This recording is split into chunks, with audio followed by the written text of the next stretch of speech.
ભરૂચ અને અંકલેશ્વરને જોડતા નર્મદા મૈયા બ્રિજ પરથી મોટા અને ભારદારી વાહનોના કારણે અનેક અકસ્માત સર્જાતા હોય છે, જેથી લોકહિતને ધ્યાનમાં રાખીને જિલ્લા તંત્ર દ્વારા 3 માસ માટે તમામ પ્રકારના ભારે તથા અતિભારે વાહનો પર પ્રતિબંધ મૂકતું જાહેરનામું જિલ્લા કલેક્ટર દ્વારા જાહેર કરાયું છે।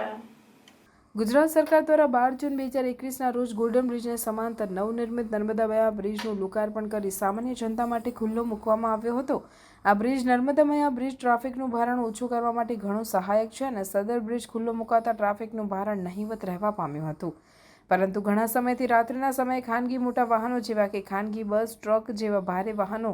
સદર નર્મદા મૈયા બ્રિજ પરથી પસાર થવાના કારણે નાના મોટા અકસ્માતોમાં ખૂબ જ વધારો થવા પામ્યો છે, જેનો સામાન્ય નાગરિકો દ્વારા વિડીયો તથા ફોટા દ્વારા અનેક રજૂઆતો કરાઈ હતી।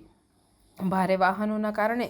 અકસ્માત થવાની સંભાવના છે। નર્મદા મૈયા બ્રિજ ભરૂચ અંકલેશ્વર શહેરને જોડતો બ્રિજ હોય આ બ્રિજ પરથી ભરૂચ અંકલેશ્વર ખાતે રોજિંદા નોકરિયાત તથા વેપારીઓ તથા સામાન્ય જનતા સદર બ્રિજ પરથી પસાર થાય છે। એબીસી સર્કલથી નર્મદા મૈયા બ્રિજ તથા અંકલેશ્વર તરફથી અવરજવર કરતા ભારે વાહનો, મોટા વાહનો જેવા કે લક્ઝરી બસો, ટ્રક વગેરેના કારણે ટ્રાફિકની સમસ્યા પણ રહે છે। એબીસી સર્કલથી નર્મદા મૈયા બ્રિજ સુધીમાં મોટી હોટલો, કોમ્પ્લેક્સ, મોલ તેમજ કોલેજો, બસ સ્ટેશન આવેલા છે, જેથી ભારેથી અતિભારે વાહનોની અવરજવરના કારણે